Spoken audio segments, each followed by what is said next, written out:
నన్నయ్య యూనివర్సిటీలో భారీగా ఉద్యోగ నియామకాల్లో అవకతవకలు జరిగాయని ఎమ్మెల్యే బత్తుల బలరామకృష్ణ విమర్శించారు. మాజీ ఎమ్మెల్యే బంధువర్గానికి ఉన్నత పదవులు, ఉద్యోగాలు ఇచ్చుకున్నారు. బిల్డింగ్ నిర్మాణాన్ని తన బినామీ కాంట్రాక్టర్లకే ఇచ్చుకుని భారీగా నిధులు దోచుకున్నారని ఎమ్మెల్యే బత్తుల ఆగ్రహం వ్యక్తం చేశారు. నన్నయ్య యూనివర్సిటీలో జరిగిన అక్రమాలన్నింటినీ త్వరలోనే బయటకు తీసి నిందితులందరి పేర్లను మీడియాకు తెలియజేస్తారని బత్తుల తెలిపారు.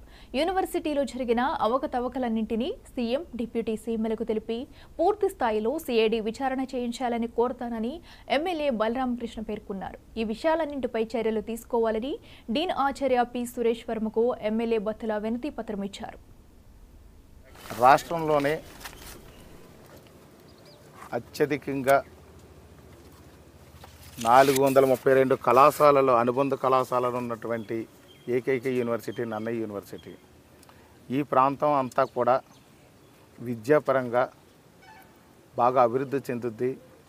ఇక్కడ విద్యార్థులందరికీ మంచి విద్యాబోధనతో పాటు వాళ్ళకు ఒక మంచి భవిష్యత్తు అనేది ఏర్పడద్దని చెప్పేసి ప్రభుత్వం అప్పట్లో బాగా ఆలోచించి ఇక్కడ నన్నయ్య యూనివర్సిటీని తీసుకొచ్చింది.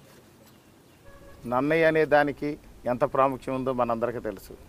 వారి పేరు మీద ఒక యూనివర్సిటీ పెడితే వేలాది మంది జీవితాలతో